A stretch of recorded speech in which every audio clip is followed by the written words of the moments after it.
Welcome to the Underground, the Steel City Underground, a Pittsburgh Steelers podcast made by fans like you, for fans like you.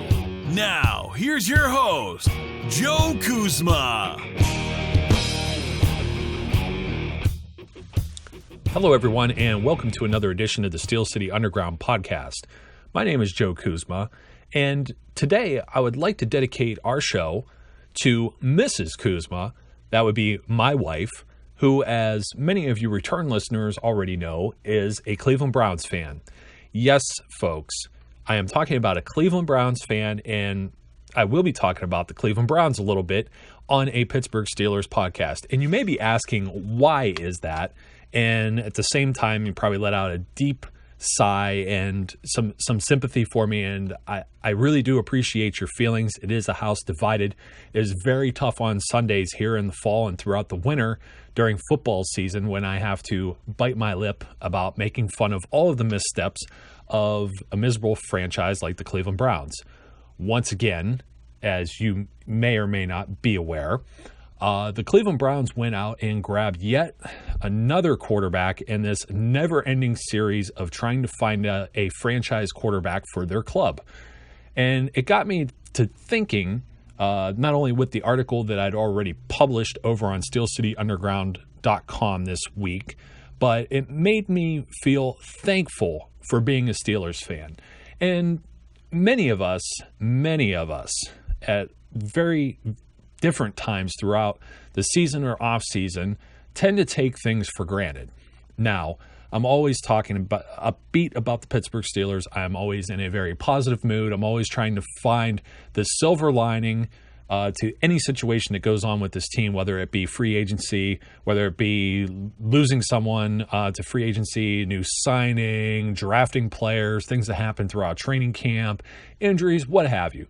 The Steelers, Steelers fans are a very spoiled bunch, because when you look at a franchise like the Cleveland Browns and their signing of Robert Griffin III or RG3, and they're going through something like maybe 24 quarterbacks since they've returned to the league in 1999, and they haven't been able to put it together. They're just not a winning ball club.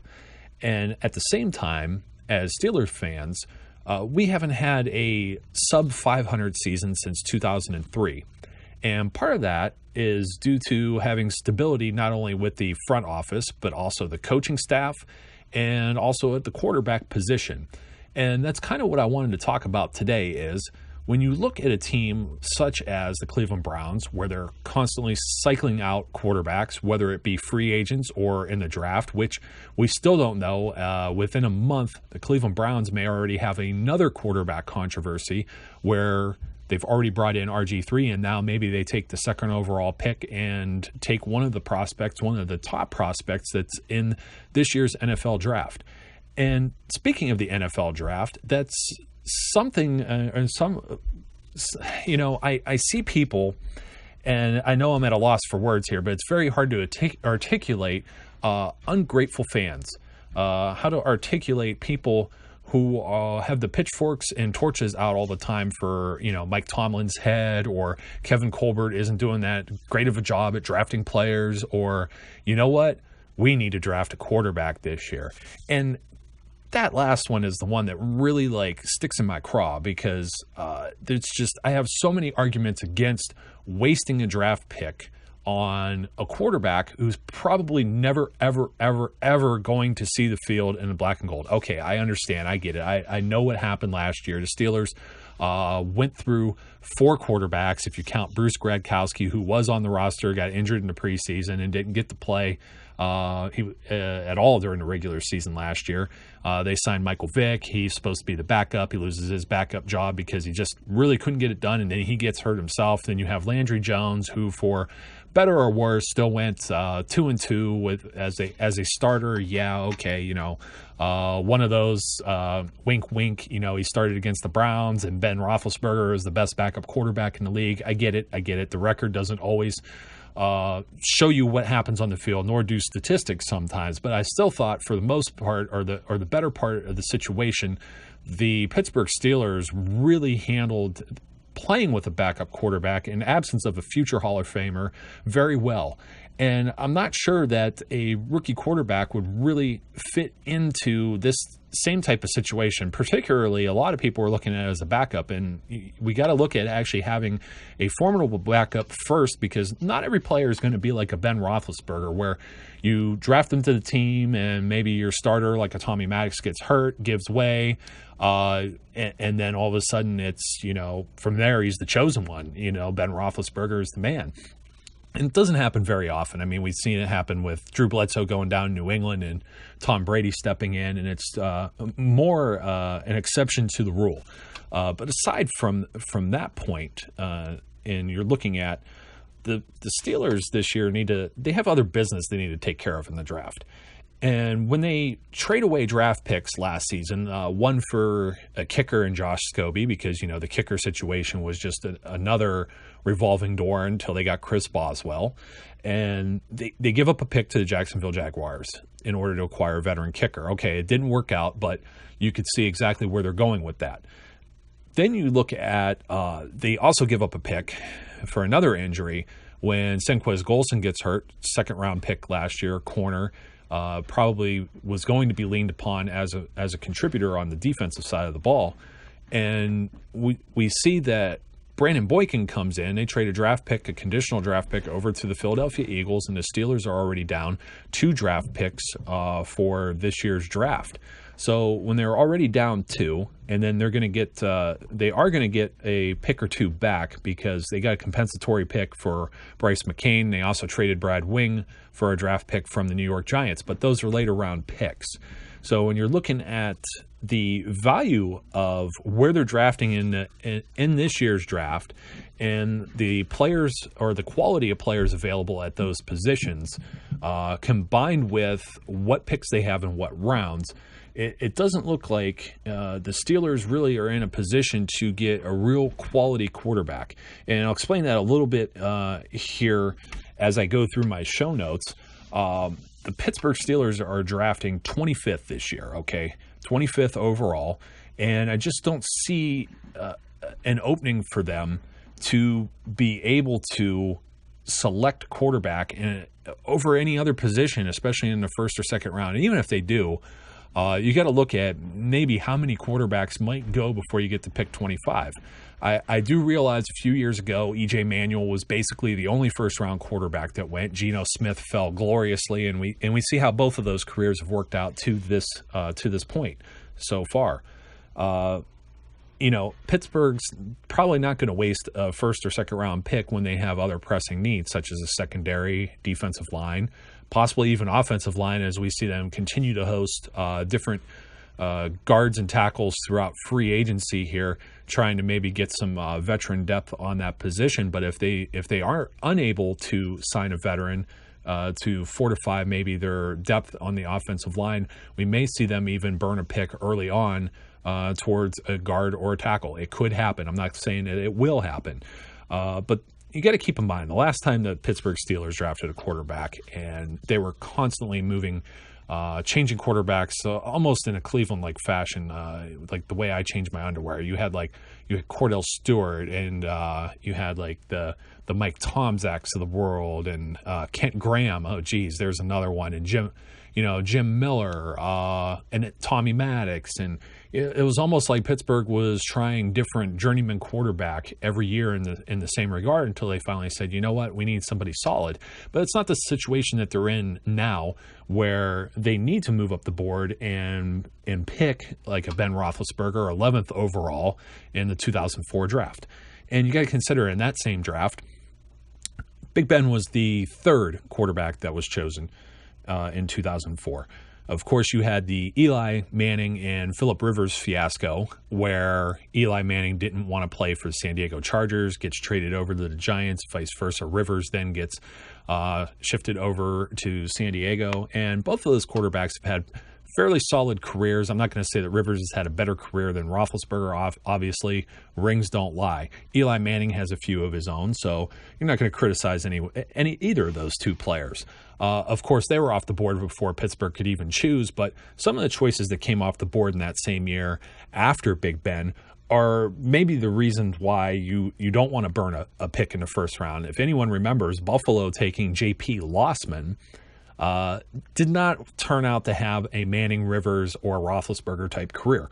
Matt Schaub went in the third round to the Atlanta Falcons. You had Luke McCown, who's been bouncing around. He was a fourth-round pick, and Craig Krenzel was a fifth-round pick. So 10 more quarterbacks would also be selected after Krenzel, and only one of them would have a career that would last beyond the 2 seasons in the league past 2005. And that was Peyton Manning's backup, Jim Sorge, who would hang on for about 5 or 6 seasons through 2009 as Peyton Manning's relief. And as you know, he never really saw the field either behind a future Hall of Fame quarterback, all-pro, whatever you want to call it, in Peyton Manning. And that's the same type of situation we see with Big Ben. If you even want to go back we'll go 5 drafts from this draft in 2016. If you were to go back 5 drafts, you go to 2012, and you're going to see RG3 was among one of those first-round picks. Andrew Luck, of course, going number 1 overall. Robert Griffin went second. The Dolphins took Ryan Tannehill, and then the Browns took Brandon Weeden. And we all know where Brandon Weeden not only bounced around from Cleveland, he bounced around this year.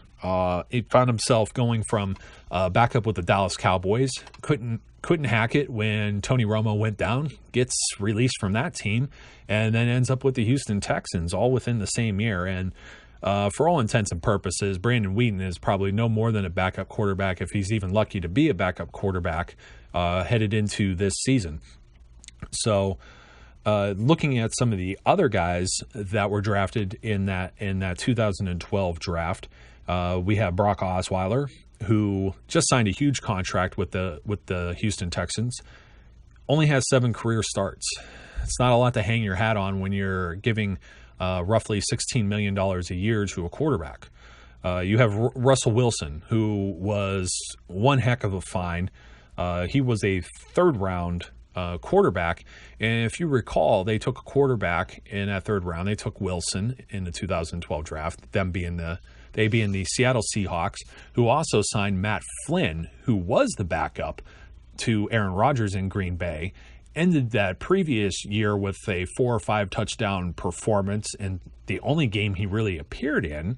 And then the Seattle Seahawks gave him a huge contract, and the guy never even ended up being a day 1 starter.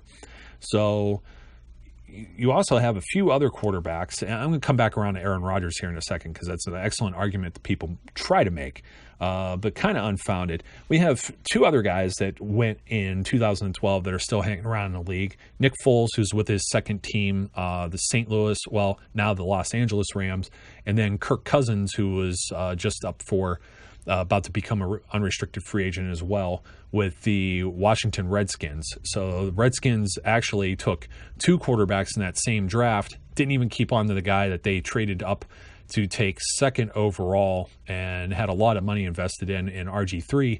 They actually stuck with Kirk Cousins, who they drafted much later on. So stranger things have happened, and I'm not saying there isn't value deeper in the draft, but as you can see, as the position starts to wear on and you're drafting at number 25, you're not always going to get the best players, or at least who everyone feels is the best player available at every position, okay? So more than likely, a couple quarterbacks will already be gone. Do the Steelers need to use a quarterback? Do they need to use their pick on a quarterback? And I'm going to say probably not. But what happens if you do have an Aaron Rodgers situation? And that situation being, of course, if you don't remember, Alex Smith and Aaron Rodgers go into the 2005 draft as the 2 top prospects. Which one is going to be the first quarterback taken of the bunch? And the San Francisco 49ers take Alex Smith, and then Aaron Rodgers falls and waits, and he's eventually taken by the Green Bay Packers with the 24th overall pick. Not much unlike the Steelers having a 25th overall pick in this draft. I can guarantee you that the Green Bay Packers were not looking to get themselves a quarterback in that draft. But when Aaron Rodgers was available to them at pick 24, they just couldn't help themselves. Here is a young prospect who we can put behind Brett Favre. Let's sit and learn for a couple years. And now we have our other franchise quarterback going forward for maybe as much as 15 years. So it's as we all know, it's a very smart move that has panned out very well for the Green Bay Packers. Much to the dismay of Pittsburgh Steelers fans, if you remember the Super Bowl we were last in. But regardless, the situation with Brett Favre and Aaron Rodgers doesn't really correlate to the same type of scenario as a Ben Roethlisberger. Ben Roethlisberger is younger than Brett Favre was at the same time. Ben is just 33 years of age, and he has signed now a 4-year contract extension, which keeps him with the Steelers through 2019 or age 37. At the time the Green Bay Packers selected Aaron Rodgers, Brett Favre was already turning 36 years old. So the window of Brett Favre's career was already getting a little bit shorter, and he kind of already knew that that Favre would only have a few more seasons left in the league. And in fact, he only played 2 more with Green Bay before they parted ways. And of course, Favre would play a total of 4 more seasons in the league before retiring, 2 with Green Bay, 1 with the New York Jets, and then his last season with the Minnesota Vikings. So even looking at that, Brett played through age 40. So Ben Roethlisberger is under contract through age 37, and if God bless him, he can play through age 40. That means we've got roughly 7, maybe anywhere, well, at least under contract, we have 4 more seasons and anywhere up to 7 more seasons with Ben Roethlisberger as the quarterback of the Pittsburgh Steelers. And barring any decline in health or ability, that's a very long time in the NFL. A lot of players don't stick around for even 7 years, and when you're talking about a backup quarterback and you're talking about using a high draft pick or any draft pick for that matter as for a backup, you look and see what's happened in New England, for example. You've had Matt Castle, who sat behind Tom Brady for the longest time. He did get his opportunity when Brady got hurt. He had a pretty solid season, and he's turned that kind of resume for that 1 year into a decent NFL career, but mostly as a journeyman starter and or a backup. Another Tom Brady backup that was highly touted within even like the last year was Ryan Mallett, who the New England knew that when they drafted Ryan Mallett, he was never going to have an opportunity to play right out the gate. He's going to be sitting behind Tom Brady, and by the time his 3 or 4 years of a rookie contract expires, you still have Tom Brady as your top option. Ryan Mallett's going to be gone. Fortunately for how that team operates, they were able to dangle him as trade bait and send him on his way to the Houston Texans, where if you were listening earlier, we were talking about another journeyman guy that bounced around. The Texans are just a mess at quarterback last year. Ryan Mallett didn't even end up staying with the team throughout the whole year, ended up in Baltimore, where we all know what happened when they played the Steelers, and Mallett was there with only maybe a few days of practice at that. I think he was with the team for 10 days, but regardless, you see what happens. You're not necessarily ensuring the future just because you draft a quarterback, even if he tends to be a good choice or a poor choice, unless you're willing to sever ties with the guy that's already there, i.e. Big Ben, as we see how unceremoniously Brett Favre was sent packing from the Packers.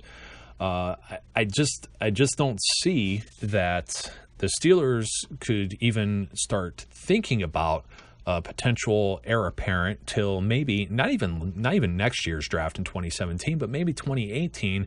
So you may have a situation where a player sits behind Big Ben for maybe 2 seasons, and then you start thinking about, okay, Ben, are you healthy? Are you going to be able to play another year, another 2? Or are we going to go with this guy? So at least you have the rookie, or the guy that you think might be the heir apparent, the second coming, lying in wait, learning the system, and then ready to go in year 3 or 4. Because if not, you end up in a situation not much unlike the Denver Broncos, where they have Peyton Manning, and Peyton Manning retires, and then all of a sudden Brock Osweiler has been on your roster for 4 seasons, and now he's gone.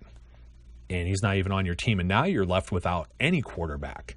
So the Broncos don't even have the guy that's the future Hall of Famer, nor the guy that they thought's the heir apparent, and they weren't even able to franchise tag him because another one of their top draft picks, Von Miller, ended up being this Super Bowl MVP and an All-Pro, and that's the guy that's really valuable to your team and the centerpiece of your defense. So then you have to start making tough decisions and deciding who's going to stay on your team and who's going to leave. And it's not easy. It's not an easy business to be in.